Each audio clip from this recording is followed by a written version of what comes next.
pour nos maisons, quels sont les types de fondations? Et pour chaque type de fondation, quels sont les matériaux utilisés? Ok, pour répondre à cette question, je vais d'abord commencer par dire que ça dépend aussi du type de maison. Bon, quand on prend nos maisons en général, ce sont des rez-de-chaussée, hein. Et pour les rez-de-chaussée, généralement, ce sont des fondations superficielles en fait. Et puis ça dépend aussi du type de sol. Mais s'il s'agit de nos sols d'habitude naturelle, bon, très souvent on utilise des profondeurs de 1 mètre, bon, allant de 1 mètre jusqu'à 1 mètre 20, 1 mètre 30. Et quand le sol est assez dur aussi, on s'arrête très souvent à 90 centimètres.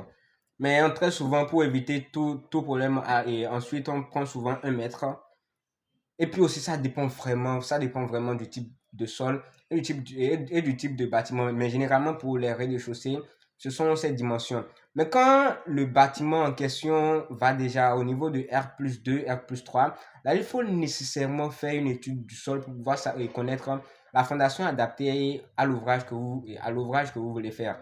Donc, c'est très important. En gros, pour les matériaux utilisés au niveau des fondations, on utilise généralement le béton armé. Le béton armé est composé de fer, de gravier, de sable, de ciment et d'eau. En général, c'est ce qui est utilisé pour les fondations. Et puis aussi, ça dépend. Si au niveau du sol, là, il y a assez de remontées et capillaires, il y a des adjuvants qu'on ajoute à la fondation pour pouvoir éviter qu'il y ait assez de remontées capillaires pour pouvoir détruire le matériau ensuite au niveau de l'élévation. Donc, j'espère que ma vidéo répond quelque peu à votre question. Si vous avez d'autres questions, n'hésitez pas à les poser en commentaire. Je me ferai un plaisir de les lire et si possible faire d'autres vidéos pour pouvoir les expliquer. Merci.